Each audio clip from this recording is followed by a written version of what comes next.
Right now, 10 military rifles with real service history are still selling below the cost of the cheapest AR available. They're not perfect, but they're proven. In this video, we identify which surplus rifles are still worth buying and which ones to avoid. The venerable SKS served in the military forces of dozens of countries across the Eastern Bloc in Asia. SKS rifles come from Russia originally, but those tend to be tougher to find. Yugoslavian and Chinese SKS rifles seem to be a fair bit more common than the Russian models, and Yugos are often the most affordable option. The SKS provides a semi-auto rifle that's actually quite handy.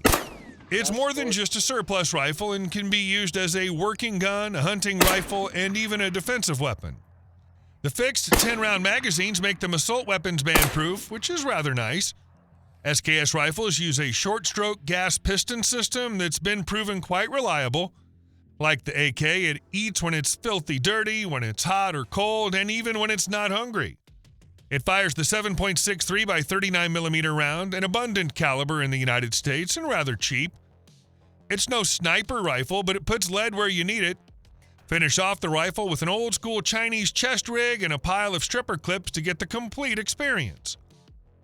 The world's finest battle implement, the M1 Garand, is also one of the best semi-auto rifles on the milsurp market. It's also one of the more expensive models and can be somewhat tough to find. The Civilian Marksmanship Program sells U.S. surplus M1 Garand models, but that requires a membership. Sadly, lots of folks are members who buy these M1s and resell them at astronomical prices. So it's worth the admission into the CMP and a better option than buying from a flipper.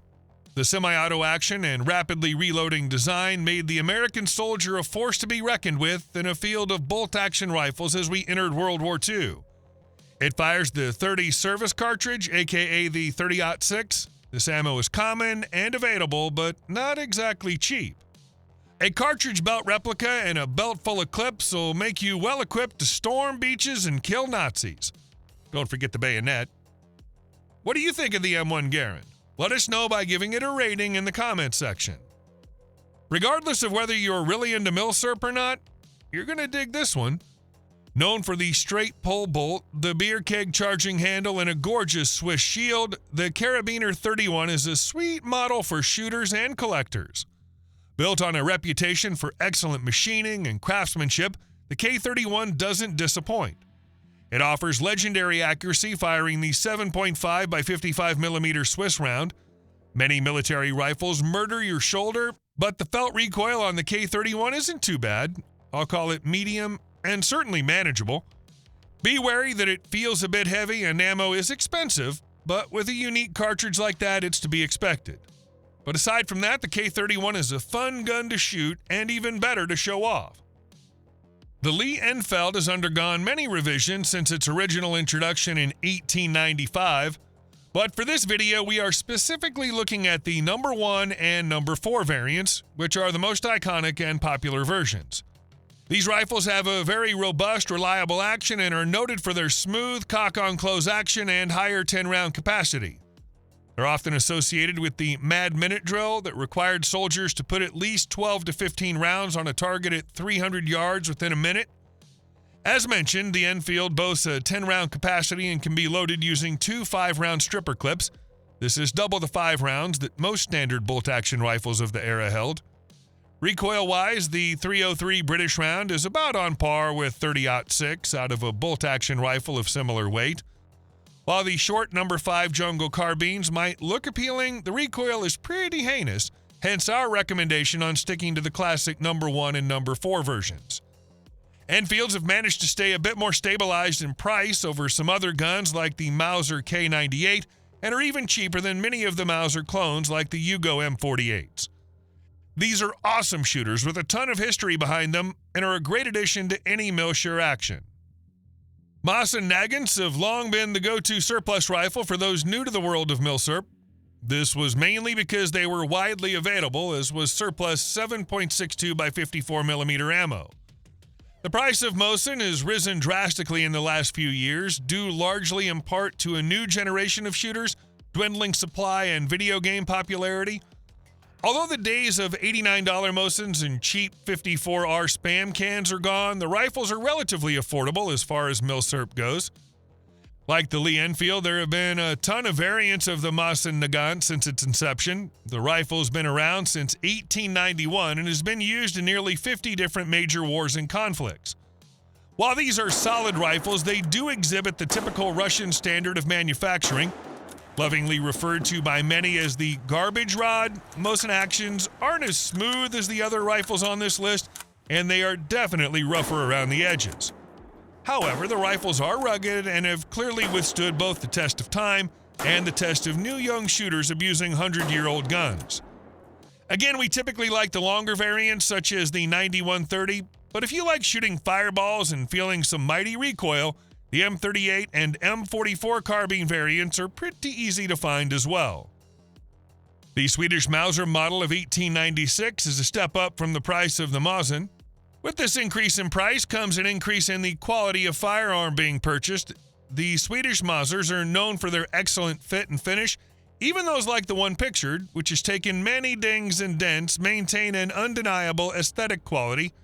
The Swedish M1896, also known as the M96, is said to be one of the most accurate military surplus rifles ever imported.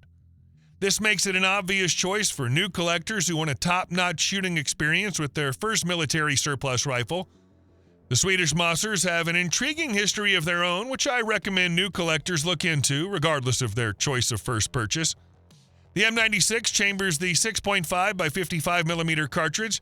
Excellent ballistic performance and minimal recoil are both hallmarks of this round, and it happens to be a somewhat popular hunting cartridge here in the United States.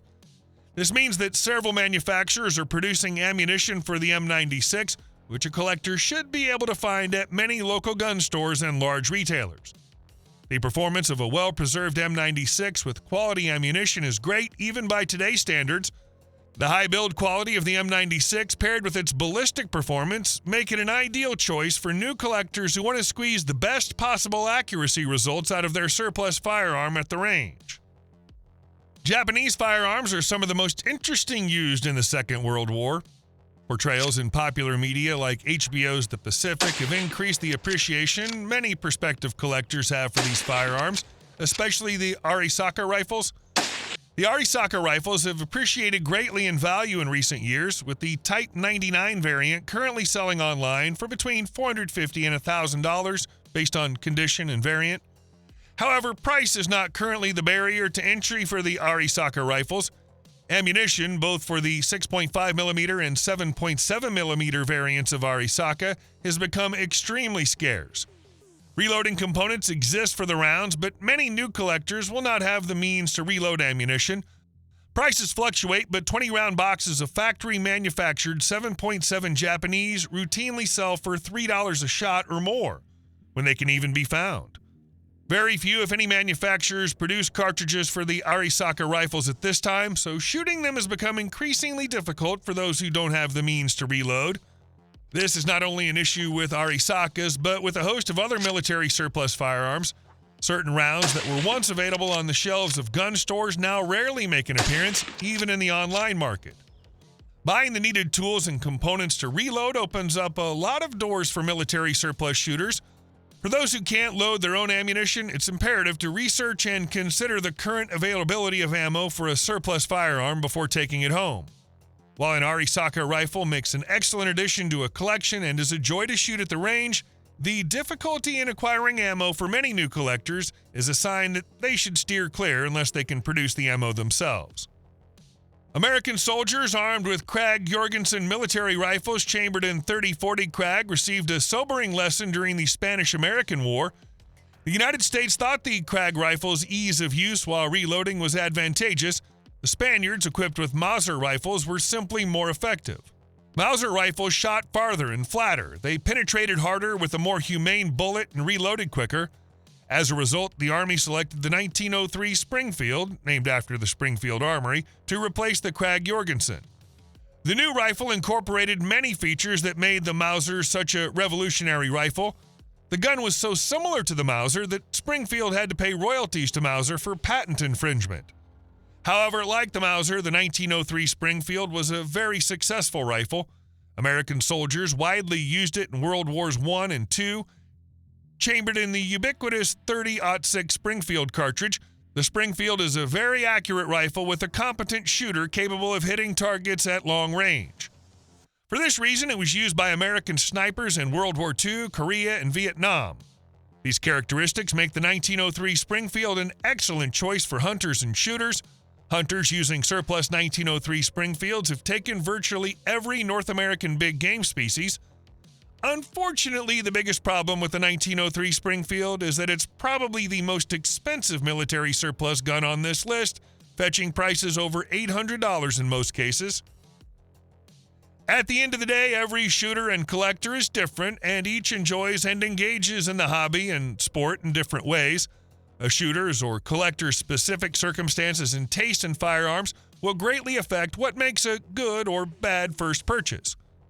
With a few ideas of some qualities and conditions to look for when selecting a first military surplus firearm, prospective collectors are better equipped to make good decisions that hopefully will allow them to enjoy collecting and shooting these mechanical pieces of history for years to come.